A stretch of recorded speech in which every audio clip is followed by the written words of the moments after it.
Okay, want to choose the interview? This was our great chat with the guys from Moss Upon the Skull. Their first video interview ever. So Everything will be downhill after us, of course. we really enjoyed their chat.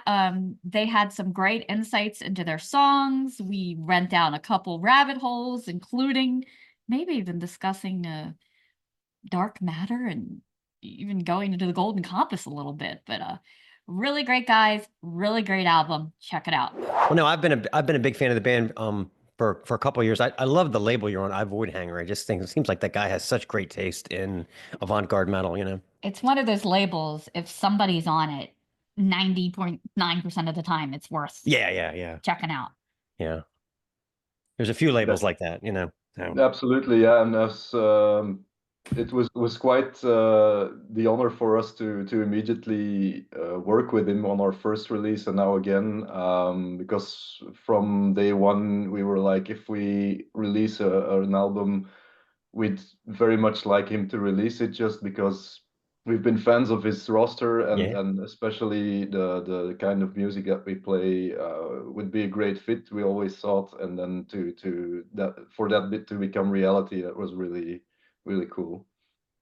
Plus, I don't think he ever sleeps. My God, he's so prolific. His band, what does he do? Two full lengths a year? It's crazy, you know? Yeah, it's really crazy, and that's one of the reasons why we had to wait for such a long time to get ours released, because his once our record was done, his release schedule was already so full for the rest of the year that yeah, it had to wait until November, because yeah, he's really very prolific, with like 4 or 5 releases every month or so, or every 2 months. I don't know. He releases like 20 to 25 albums per year, or I don't know. It's really the quality's there though, definitely.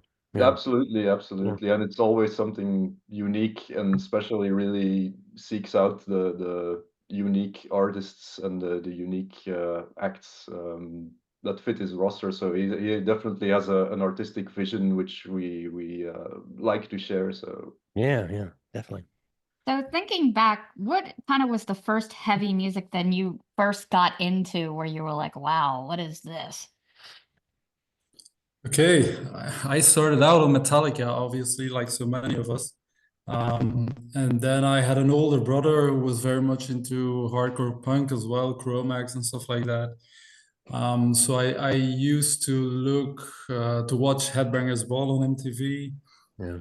There was some Metallica specials on there, and they used to have a section called Triple Trash Street, and in which they featured, the more heavy, extreme thrash and death bands. And so I got acquainted with, stuff like Morbid Angel and the usual ones, and just took it from there. And yeah, delving deep into the underground, basically, as from, getting to know Morbid Angel and the likes.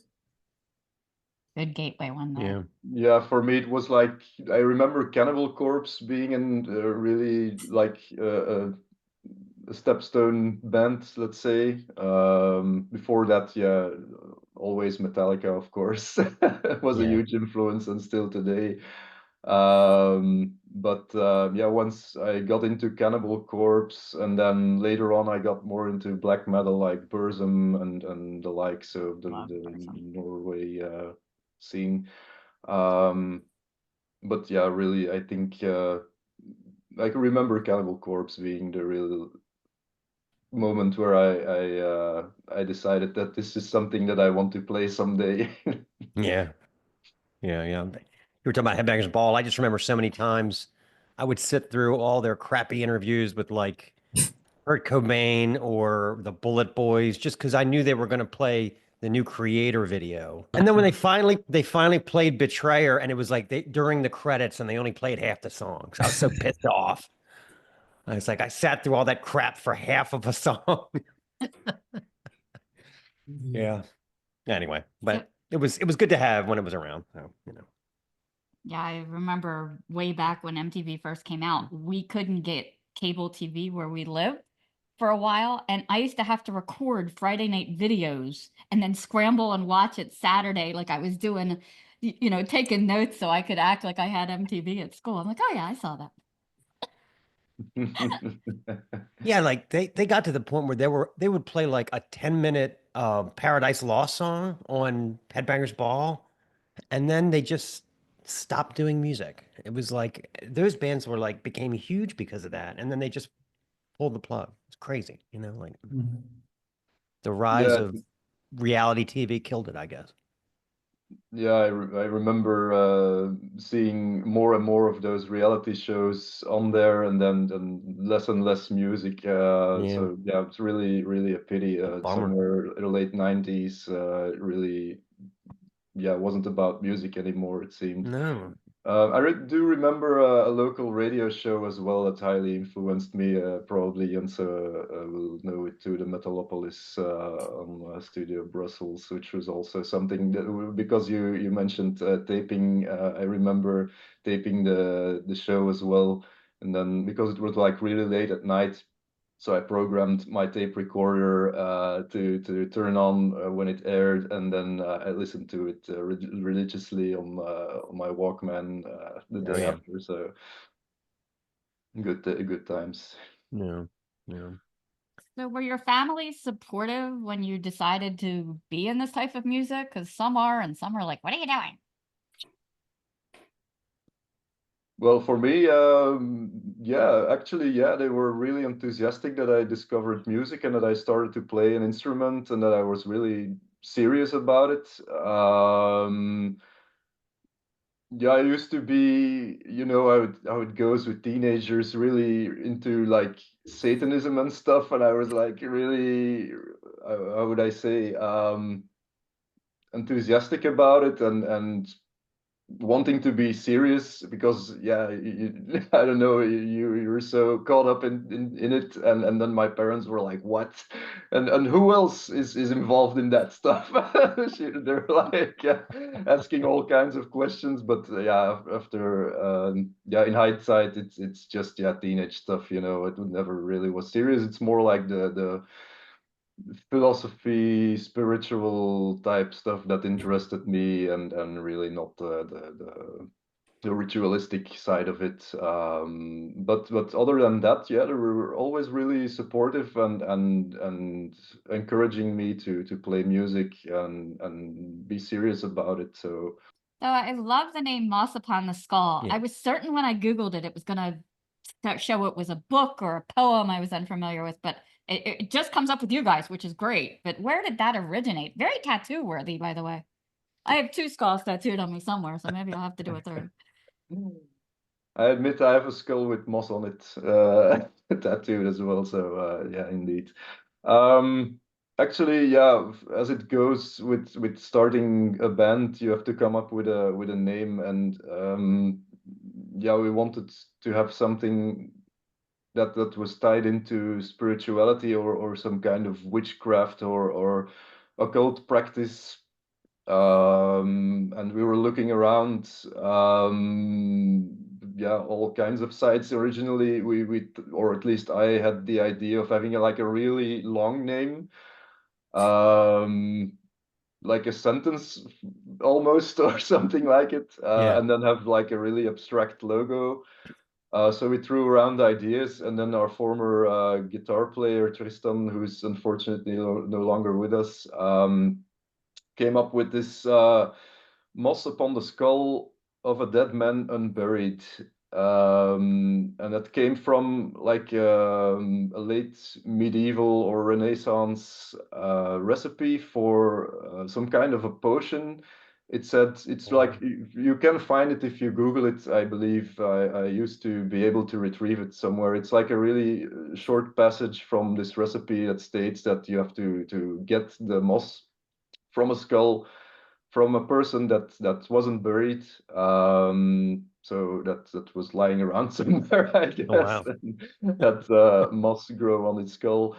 So you had to collect that and add that to the recipe. It was supposed to strengthen the blood somehow, so we went for that, and in the end we shortened it to moss upon the skull because yeah it didn't really yeah pronounce very well if you have to repeat that a lot to people. What's your band called? Yeah, it's Yeah. not so practical, but yeah, it meant something to us at least, and it's quite unique. So I'm glad you like it. It stands out, and if it's the only thing you find if you Google it, then all the better, of course.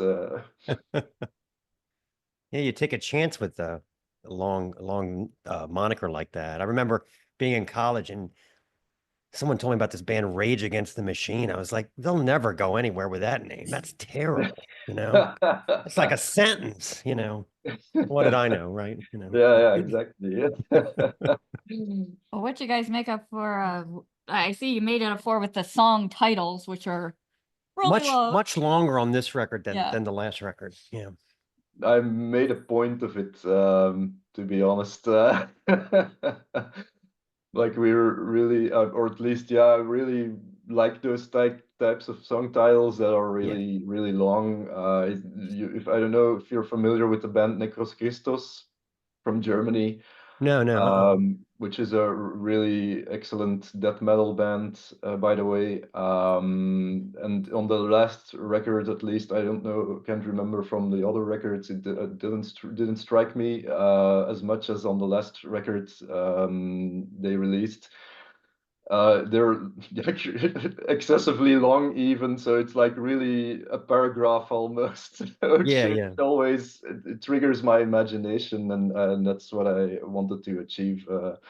So on the previous record, Tristan, or like I said, our former guitar player, also heavily contributed in the lyric part, in the lyrics. And as he passed away before the record was really done, I had to step up and continue the job of writing interesting lyrics.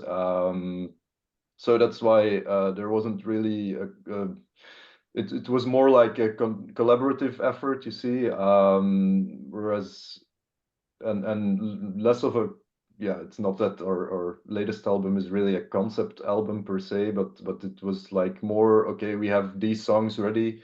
There is kind of a thread or a theme or several themes, but yeah, with the last records, we really had like one theme or one thing we wanted to work around conceptually and lyrically, and yeah, I don't know, I just like the long song titles. It ties in a bit with the prog side of things, the background we have in liking prog, where things are really drawn out musically. Yeah, I somehow wanted to reflect that also in the song titles. Yeah, I've always loved Belsagoth, who are champions with coming up with like really long song titles. So yeah, I thought of Inquisition when I first was reading your titles, like writhing through the nebula of macrocosmic disharmony. That's sounded very Dagon-esque to me, you know. It's funny because I take notes as I'm listening, and I'm trying to write the thing, and it's going across my phone on Spotify. I'm like, wait a minute. Okay, wait. Oh, yeah, okay, I got it now. Yeah, long titles. Yeah. It's interesting you mentioned Inquisition. I was about to say it earlier as well. That's definitely an influence as well. You can you may be able to pick that up in the music as well. Sometimes we play these arpeggiated kind of parts with open strings or open notes, which are quite reminiscent of Inquisition as well. Yeah. How in the world did you dig up what is it, the Chaldean oracles of Zoroaster? It's a really old book, and from what I read, it's like in pieces, and some of it's here and some of it's there. And how did you dig that one up? I love it.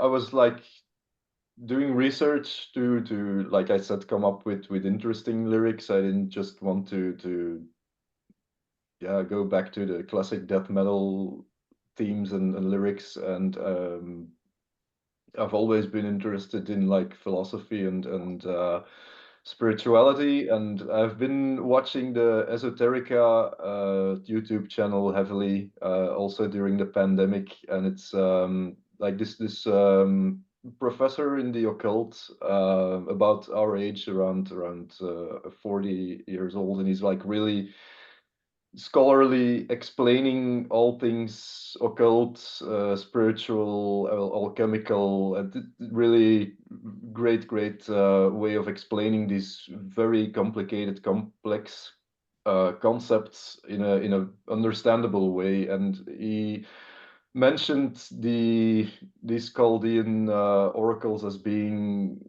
one of the, because there's a huge amount of important documents in this stream of thought, let's say, but he mentioned that as being one of the more enigmatic documents, which is indeed the case. As you stated, it's a compilation of texts.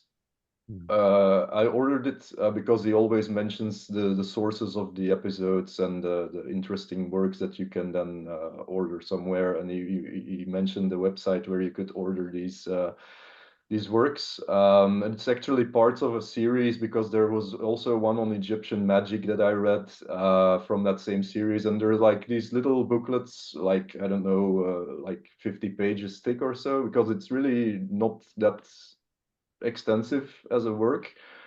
Like I said, it's a compilation of thoughts and ideas that was compiled by the Greeks, I remember, and that's where it came from, because they're the Zoroastrian philosophy also has this very how would I put it, the focus on the fire. Basically, they have a reverence for fire, and that's also reflected in the title of our album. The Secret Fire is a concept that, among others, came up from that work. So that's where that came from. It reminded me a little bit. I was watching this show for a while called A Discovery of Witches, and there was this book that gave them power, but it was like missing pages. So she's a witch, so they had to go back in time, find the pages, and then go forward in time and like put all this book together. It was crazy. Yeah, if only that were possible. Right. So you have to do that for your next time. You got to go back in time. Write the part two. Yeah. What's the metal scene like in Belgium? I mean, obviously we know Aborted, and we had Axamenta on the show a few weeks ago. They're a good band. But Oh, what are wow. some others? I was having trouble coming up with other ones. Well, we just played with a band from the southern part of Belgium called Pacifer, and I was really impressed with their show when we played with them. It's like more technical, deathish, human era death metal, but really good. Really good songwriting. That's cool. Yeah, they're like these. It's a bit comparable to like Void Ceremony in terms of fusion type. Early 90s progressive death metal. Bones is another act which is noteworthy. I think I believe we played our very first show with them back in 2013. They started out as more like I believe it was like some kind of autopsy styled death metal, but nowadays their first record actually came out on Invictus Records, I believe last year, and it's more early Morbid Angel styled, like this evil type of death metal. Other than that, there's Butcher, also the speed metal machine from the Antwerp region. They're Butcher with the umlauts. Yeah, exactly. They're on Osmose, I believe, these days. Those are the most noteworthy. Then there's this whole sludge scene, which I'm not so familiar with. You have Amon Ra, who have very close ties to I believe, Neurosis. Also, and there's a whole bunch of those types of bands. But I think, to be very honest, I'm not so in touch with the metal scene because yeah, we both have families and a very demanding job, and we try to yeah, go to shows obviously because we just want to we like the scene, and we like metal, of course, but it's hard to keep up, as you say. There's so many bands everywhere. There's tours going on. There's local shows. It's hard to choose sometimes which ones to attend to. So yeah, there's also Alkerdale, which is like a sludgy black metal band, which has some yeah, which is also playing a lot in the neighboring countries and the UK and so on. So there's a good scene and there's a lot of activity, but yeah, it's hard to find bands that really jump out, I think. There's a lot of people involved in festivals and so on, and I mean, that's also something that's reflected in the type of music. I believe that's maybe part of the reason why we like to be a bit apart from the general stream of music. It's maybe not the most how would I put it, straightforward music that we play. So it's not the fist pumping sing along type of festival music, but still it's the music that we like to hear and that we really are passionate about. So yeah, that's how we try to stand out. I was a bit surprised that you had Axamenta. I wasn't. I know that they were that they did a reunion of some kind, but I didn't know that they were actually still active. They put out their last album was it was kind of like a soundtrack thing to this concept album. Wow. Their videos are hysterical. The stuff they put out. They'll try absolutely anything. hysterical. They'll try anything. It's they're a very interesting band. They did this whole thing where they did like the end of a fake movie, and then as the credits rolled, they were dancing around to their song, and like all of like anybody who was commenting was in there. We're in there. It's I think we're under crying 3-year-old. It says Decay Pop. Yeah. So they put anyone who commented, they put them in the credits of the fake movie. So yeah. Wow, that's really a step beyond what I remember from them from the early 2000s, I believe, Jense. Yeah. It was that they released I something remember from way back already, but yeah. I remember them being some kind of like a Dimmu Borgir Well, maybe a bit since very heavy on the orchestration and so on. But yeah. I think he said that they someone was watching a documentary of the best Belgian bands and best Belgian metal bands, and they were shocked that they were listed. And that led to, and this was only a few years ago, and that led to them kind of getting back together. Yeah.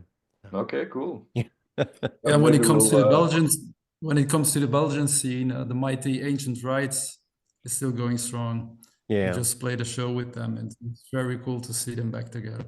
Yeah. That's awesome. Yeah. Well, I wanted to ask you, Metal Archive says that you guys were founded in 2010, but your first single didn't come out till it looks like 2014. So what were you guys just like honing your craft at that time? Or like what I'm always interested when it takes so long for there to be a release, you know?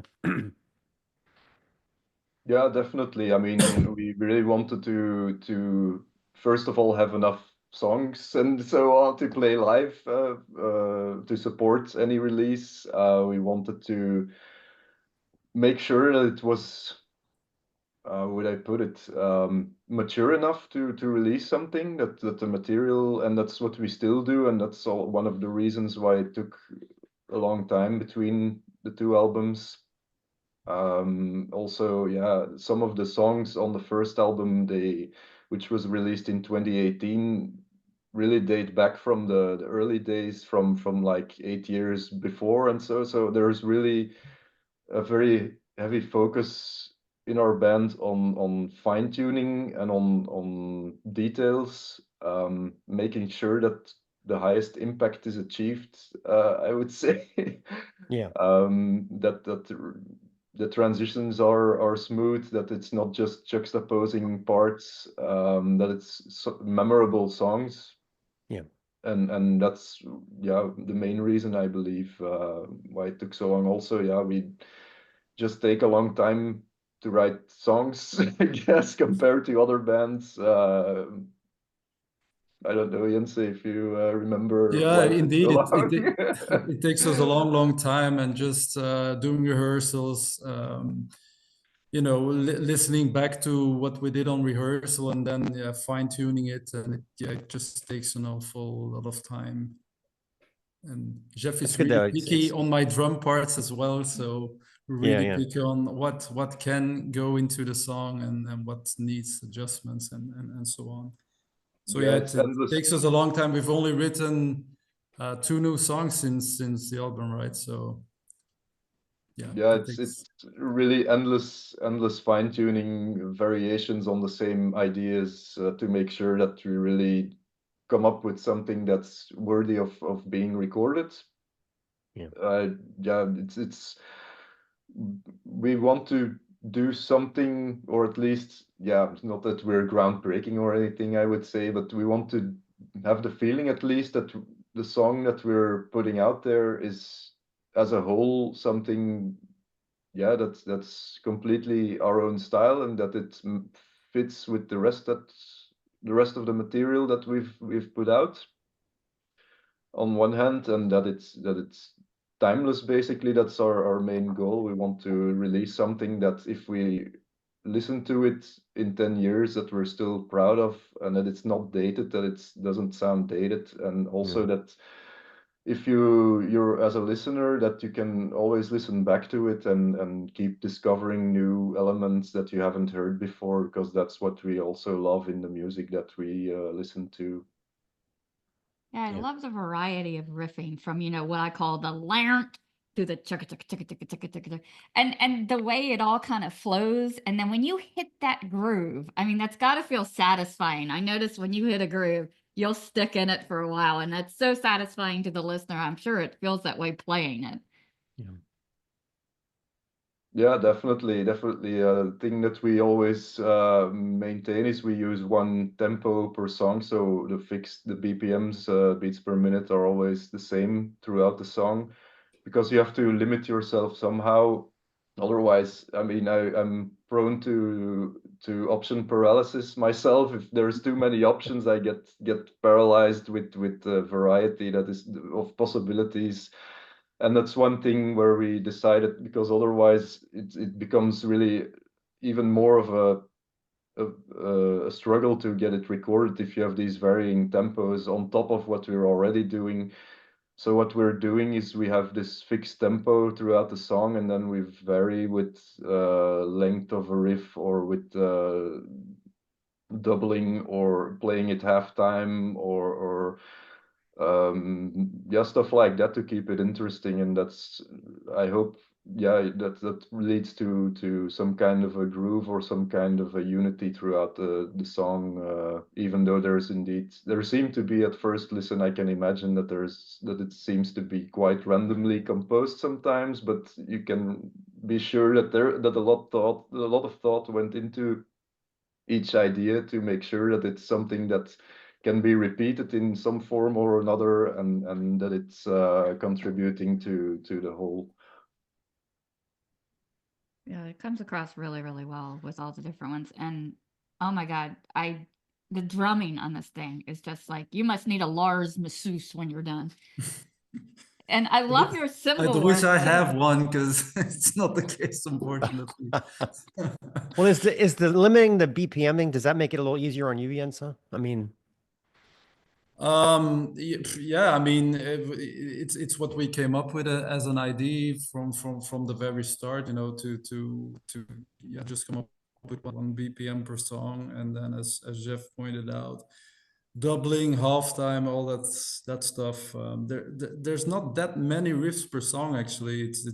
But we try to do some variations on the main themes, and But yeah, the Oh, the drumming is quite challenging, and it takes a lot of rehearsing to get everything right. But I'm glad that you're liking the groove of the things. Oh, yeah, That's yeah. something that is really important to myself. You have to a get very good distinctive groove going. sound, very distinctive sound, and the way that you guys take your time is great because there's so much pressure now that because everyone has What's next? everyone's got a home studio and then we got to feed the Spotify algorithm and all that stuff. So it's nice, I really think your attitude is refreshing. Yeah.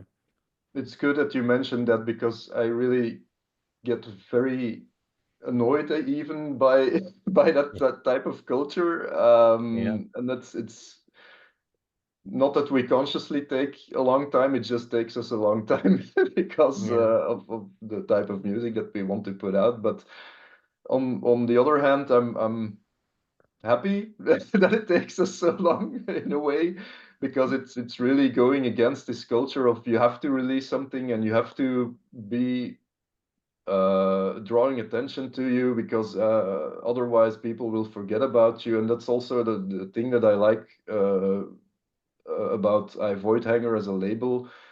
They're really not putting any pressure on us. I mean, it's we've had in the past, I've dealt with labels that or been in bands where it was expected to release something every 3 years. And of course, in if you want to be successful these days, that you have to play that game, I guess. And it comes with the being in a band. But on the other hand, it's really stressy, obviously, but also it's impacts the quality, I feel. And it's hard for me to be creative under such stress to come up with refreshing ideas, at least for me.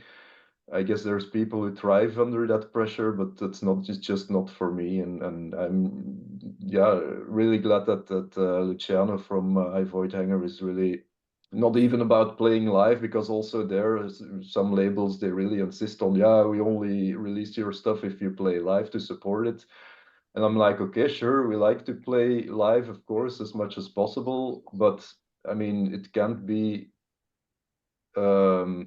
like a demand from your end. I mean, Yeah. that feels restrictive somehow, and I really, that's not how I personally like to work. Yeah. There's a really good documentary about the band Death Angel, and No, it talks about how I didn't know this, and I've been a fan of them for forever. And how when they had that car accident, that bus accident, and two of the members were severely hurt and had to go through physical therapy. But the label had them under so much pressure to tour that they were forced to go out with replacement members, and they knew that the band was going to be over after this tour, um, and they weren't concerned that like whether the two of the members would ever be able to walk again. It was really bad, right? And he just said after every show we just sat backstage and cried. wow. It's really powerful. I'm just like, wow, So, I mean, Yeah, I haven't seen it. I'll check it out.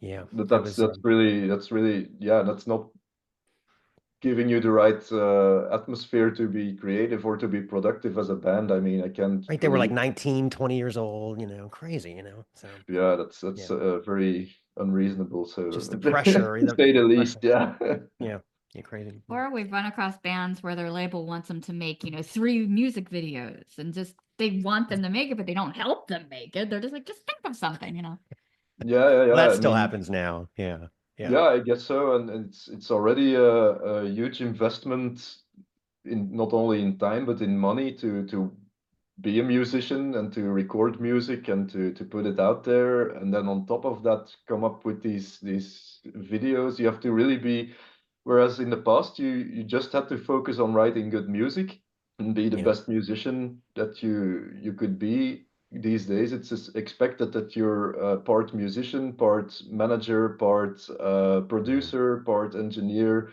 part marketeer, part social media expert. I Yeah. mean, that's really too much. I mean, I can't do all that. Yeah. We could always do the, just drag all your stuff out in the middle of the woods and film something. That seems to be a go-to. That's a lot of bands do that. Yeah, it seems like. Yeah. That can Yeah. work indeed, but I mean, it's really not. I mean, if we would like to release a video, it would need to, I don't know, to go with the music and be of the same quality, and needs to be, like I said, it would need to be timeless, and we don't want to be ashamed 10 years from now to look Yeah, back at exactly. it, and I Yeah. mean, It would again take us 2 years to get it done. probably. If you get help from a label or a team that's behind you, of course, sure. Like, I don't know if you've seen the Blood Incantation video, Oh, wow. like Yeah, the yeah. 20-minute one. That's really, really impressive stuff. Yeah. But yeah, if you see the credits, yeah, it's like 20, 30 people or more that have worked on that. I mean, Yeah. and you can imagine the budgets that are behind that. And Yeah. of course it pays off, but I know about bands they're just playing to pay off their debt. Yeah, I mean that's not what I want to do. I want to play music to release stress and not to get stressed even more. Some of your titles really piqued my interest. The crazy one with the Hallatio experiments in the subterranean citadel. I was like, what is that? Well, I'm glad your interest is piqued. That one is particularly about the Large Hadron Collider. If you know about that, that's Yes. the particle accelerator that they built in Switzerland. I mean, I think it's part in Switzerland, part in France, or something, because it's Supposed to really, be something really with a new. demon. So it's a subterranean type of facility where they accelerate particles to simulate the origin of the universe. Like they want to see how matter behaves at super high velocities in specific conditions to simulate like the Big Bang and the effects after it. They've also been involved in creating dark matter, so that's something I discovered, yeah, also through watching documentaries and so on. And then there's also this theory that every particle has an anti-particle. So if you have a positive particle, it also has a negative particle, and all of those ideas combined, I had this reflection of, okay, let's say that when trying to create their dark matter in this subterranean facility, the dark matter usually it only appears for very, very short time, like fractions of a second. And let's say that this dark matter, when it disappears, it ends up somewhere on the other side of the galaxy, of the universe.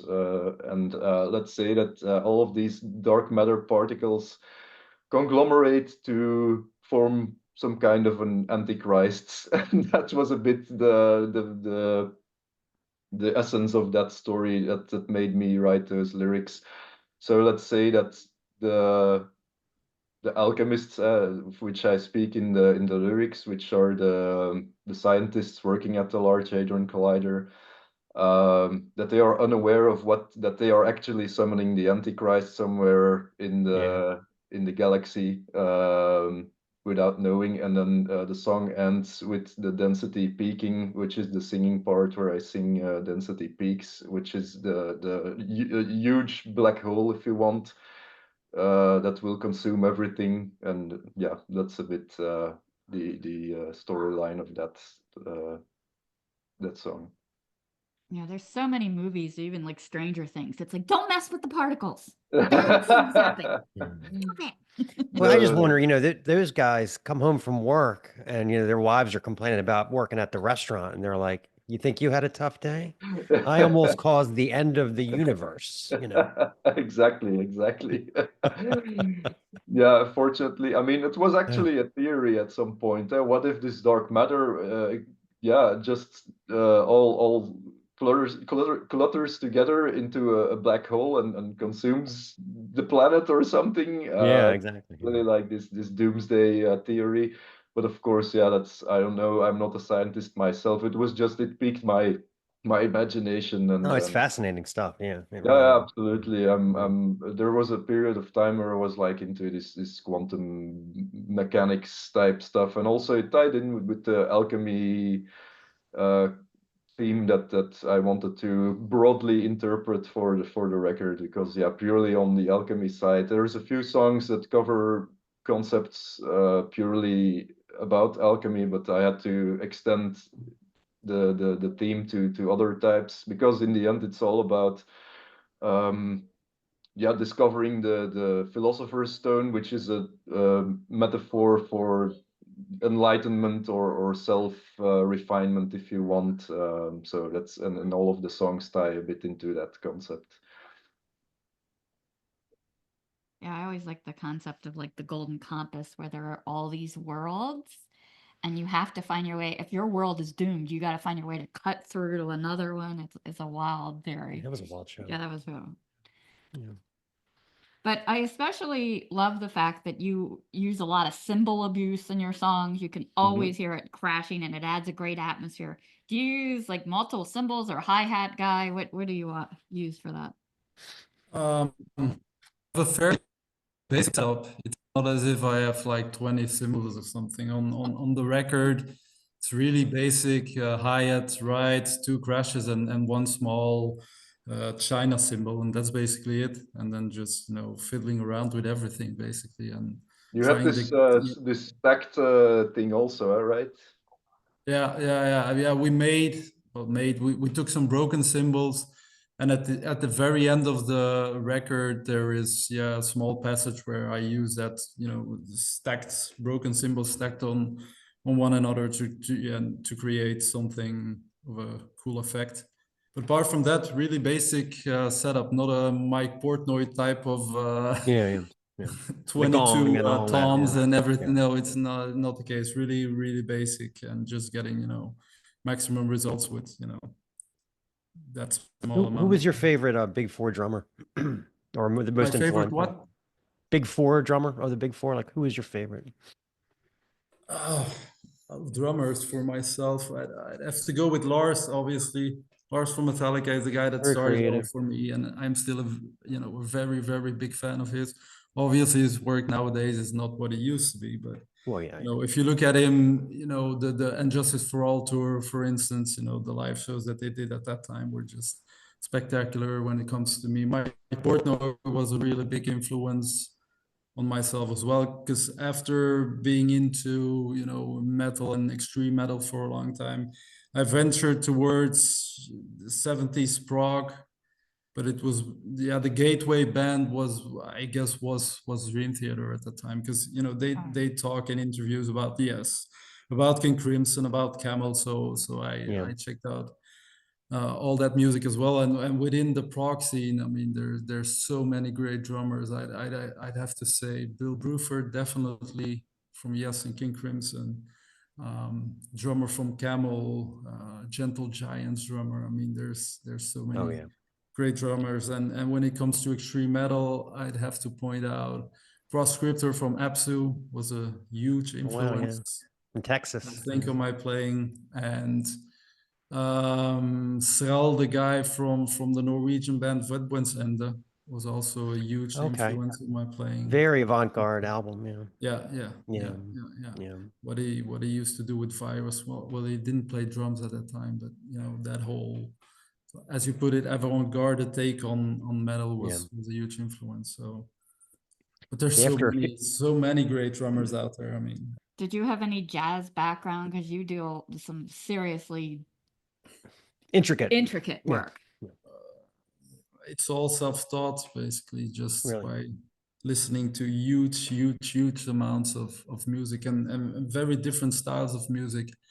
I'm a huge follower of I don't know if you know the electronic music act Altecker, which is a lot of great beat stuff, and that they have, you know, great drums, and you know, the early drum and bass scenes from the beginning of the 90s, all those, you know, influences. I try to, you know, make somewhat of a synthesis in what we do, and not just have it, you know, purely straightforward extreme metal, but taking, you know, all these influences and trying to come up with something a bit different. Yeah. Your albums have a very live feel. Are they recorded live or are they put together with tracks? Because it sure sounds live. I tracked the drums, yeah, just the drums, and then Jeff played along on the last record. But it's, you know, we try to do them in as little as takes as possible. So basically, what we do is, you know, do 3 takes of each song, and then build one great take from those 3 takes. But it's not as if we spend, you know, like a week on one song. Just try to get it done as, you know, as quickly as possible, and just trying to capture a good live vibe, as you pointed out. How much have you guys been playing out over the last few years? Excuse me? How Playing show wise, like how Oh, much show-wise. have you guys been playing out over the last few years? Okay. Not very much actually. Unfortunately, we'd like to play a lot more. But yeah, of course, we've been writing the records, and it's hard to get on stage if you haven't got anything out. So I've tried to reach out to promoters, and then of course I'm always on the lookout for tours that need supporting acts or stuff like that. But yeah, we've been really focused on getting the record out. Actually, it was written in yeah, just before the pandemic. All the songs were virtually ready, and then yeah, during the pandemic we lost our former bass player who left the band. And actually, yeah, had the intention to record it. I don't know, yeah, when was it? 2021 or something. But yeah, of course, yeah, the pandemic set everything back, and then yeah, we had to still record and mix, and then had the huge release schedule from my Voidhanger to keep into account. So really, Yeah. now these days, yeah, we've played a couple of shows at the ending of the last year in 2024. We still played a few shows, and then now the first one coming up is the 1st of February, which is actually the release party for our new album. Because yeah, we didn't want to schedule it too shortly after the official release date, because it's always a gamble if you will have the records or not. And so I've seen bands having their release party without the records, which is a bit embarrassing, and we wanted to absolutely avoid that. We wanted to have shirts and the physical copies in our hands. So that's why we scheduled it a bit later. And then after that, we've got some shows. I think we've got one in March. We've got some in the purpose is to play at least one show per month. It's not our purpose to play every weekend in every bar or stage that's possible. Yeah. If so, of course, we like to play live. The more, the better. But yeah, well, as said, we all have families and heavy jobs as well. So we want to keep things balanced and make sure that if we play live, that it's yeah, in order quality wise. Yeah, very cool. Well, we play a game on the show. So the game is called Blaspheming Monikers. Okay. On the line is one bravocado. Could be yours. So the way it works is I have 5 band names in front of me on this envelope from the Metal Archives. One is fake, one is made up. So I want you guys to take turns guessing which one is not a real band. Okay. Okay. There's a theme. The first band is Cookie Corpse. The second is Clown Corpse. Third is Pagan Corpse. 4, Golf Corpse. And then finally, Dancing Corpse. So which one of those sounds like it is not a real band? Golf Corps cannot be real. They are real. They're thrash from Canada. They have an EP that came out last year, and it actually has a little golf course drawn on it. So There's too much thought went into that for it not to be real. I know, right? Right. All right. So that leaves Cookie Corpse, Clown Corpse, Pagan Corpse, and Dancing Corpse. Which one of those do you think might be fake? I would say Cookie Corpse. Sadly, they are also real. Death metal from Los Angeles, and the album that came out last year is called Eating Gingerbread Man Alive. It's an EP. I'm gonna look these guys up. Yeah. Now the one I made up is Pagan Corpse, which I thought was a pretty cool name, but there Yeah, isn't a actually, band called that. wouldn't Yeah, have guessed that. Dancing Corpse is from Indonesia, and Clown Corpse is UK melodic death metal. So, Unbelievable. uh, So I wanted to ask you, the spoken part on the quest for this secret fire, did that come from anything? Was it a sample or? No. It's just me reciting my lyrics. Very British English. Yeah. Yeah, it was a challenge not to sound too non-English. Yeah. But yeah, it's just me. I'm sorry to disappoint. No, you have to be really careful with samples now. Remember in the 90s, bands could just take anything they wanted, and then I guess all the lawsuits started happening. And I remember Aborted being sued at some point for using the American Psycho one. Right. And I was amazed because they weren't so high profile yet, I thought. But yeah, apparently They wanted all the $13 that they made from that record, you know. Yeah, exactly. I can't remember which one it was. Was it the Archaic Abattoir or was it another one? I can't remember. But yeah, I remember them. But yeah, samples. I mean, so all the cool samples have already been used so many times. I think you have to take one from a recent movie in order not to be and real quick about it and be very obscure, so as not to get sued. But yeah. Yeah. I've had bands use really, really old, like Twilight episodes when they were still black and white. Apparently that's safe. So Okay, With Twilight Zone, you mean? yeah. Oh, okay. Yeah. It's crazy what Burgess like Meredith. polarizes that. I was talking to my boss about this old one that has William Shatner in it, and the sandwiches are like what 45 cents in the episode. It's so old. And then as soon as I said that, he was like, "Oh yeah, that's the one with the napkin holder that gives you your fortune." I'm like, "How do you know what I'm talking about? That's crazy." Yeah. Twilight So you're Zone. doing another project. It starts with a D. I don't want to kill it. That seems like the lyrics there are mostly in Dutch. Which language is harder to write in? Good question. Actually, I think Dutch because yeah, you're used to listening to metal with English vocals. So I put it as a challenge for myself to write Dutch lyrics as well, and yeah, quality lyrics preferably, because there's already a number of bands doing so as well, of course. And I did a black metal project over the pandemic where I challenged myself to write French lyrics as well. Oh, cool. Wow. So yeah, it's yeah, I have a thing with languages, let's say, but yeah, it's actually it's hard to come up with lyrics, period. I mean, it's really not something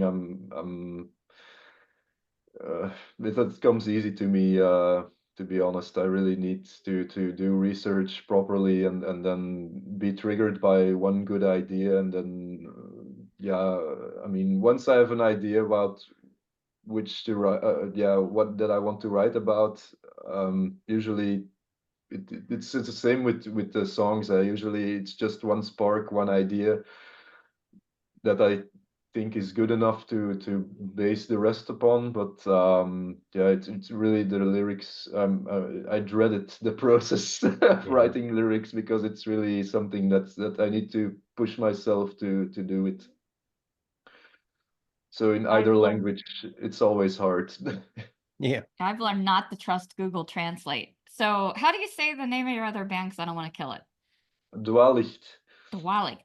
So if I put that into Google Translate, it tells me it translates to Will of the Wisp. That's it. Yeah, exactly. Yeah. I just never know if that's correct or not. Because sometimes it is, sometimes it is.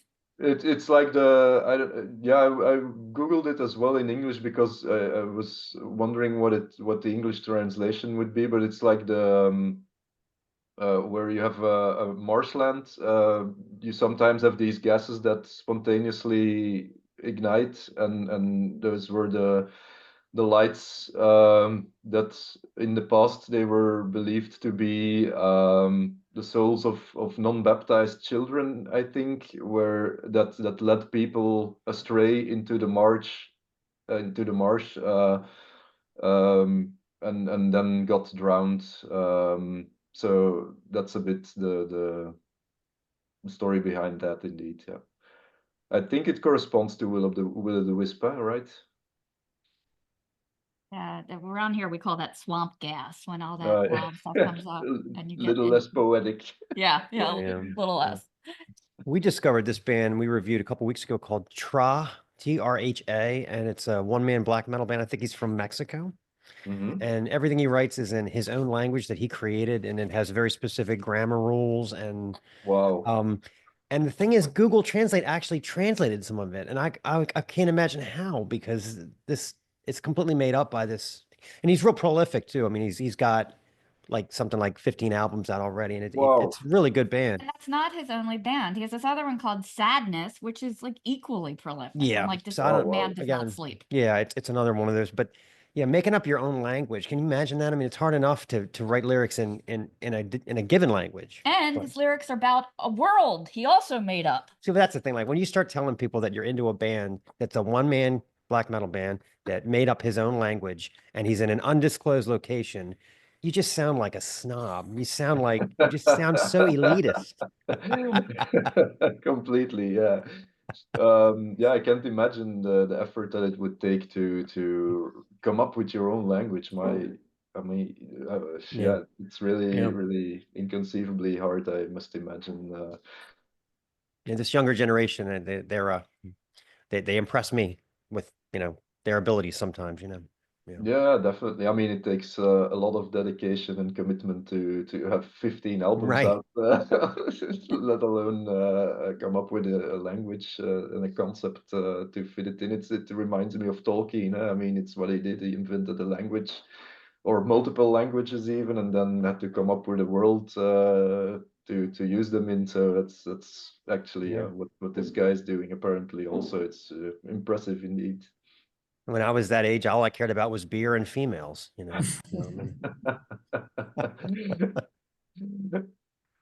Well, hopefully we'll get you over to the States at some point, maybe a big festival like we have Maryland Death Fest here, just a suggestion. We don't have Well, any yeah. pull with them though. Just to be fair. No. We just go.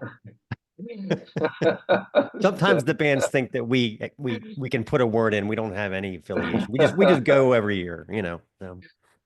Okay, I've never been there. I think we've had the equivalent in the Netherlands. There's this Netherlands Death Fest, I believe, which is somehow tied into the Maryland Death Fest, I think. Same But, people, yeah.